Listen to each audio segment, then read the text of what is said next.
Apple Pet.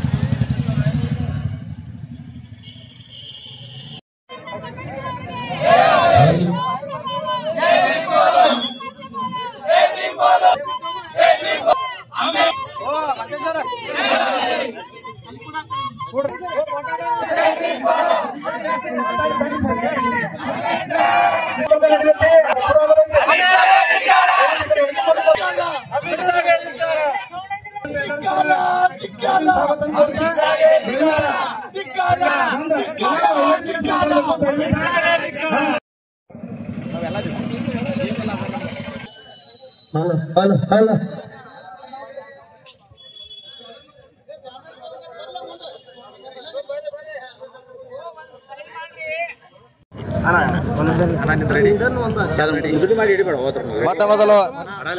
ಮೊಟ್ಟ ಮೊದಲು ಬುದ್ಧ ಬಸವ ಅಂಬೇಡ್ಕರ್ ಪಾದಗಳ ನಮಸ್ಕರಿಸುತ್ತಾ ಅಮಿತ್ ಶಾ ಅವರು ಲೋಕಸಭಾದಲ್ಲಿ 19ನೇ ತಾರೀಕಿನಂದು ಏನು ಹೇಳಿಕೆ ಕೊಟ್ಟನೋ ಆ ಹೇಳಿಕೆಗೆ ನಾವೆಲ್ಲ 15 ತಾಲೂಕು ವಿವಿಧ ಪರ ಸಂಘಟನೆಗಳು ಖಂಡನೆ ಮಾಡ್ತಾ ಇದ್ದೀವಿ. ಅದೇ ರೀತಿಯಾಗಿ ಈ ಖಂಡನೆಯನ್ನು ಎಲ್ಲ ಸಂಘಟನೆಗಳು ಬಂದಿರ್ತಾರೆ.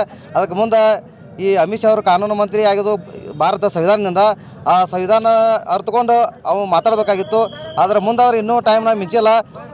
ಯಾವುದೇ ರೀತಿಯಾದ ಮುಂದಿನ ಅವಕಾಶ ಐತಿ.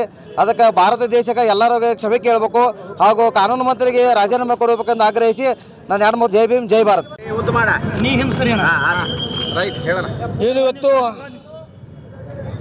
ಏನಿವತ್ತು ಅಥಣಿಯನ್ನು ಬಂದ್ ಕರೆದಿದ್ದೀವಿ. ಉದ್ದೇಶ ಏನಪ್ಪ ಅಂತಂದರೆ ಕೇಂದ್ರ ಸಚಿವ ಅಮಿತ್ ಶಾ ಅವರು ಡಾಕ್ಟರ್ ಬಾಬಾ ಸಾಹೇಬ್ ಅಂಬೇಡ್ಕರ್ ಅವರ ಕುರಿತು ಅವಹೇಳನಕಾರಿ ಭಾಷಣ ಮಾಡಿದರು.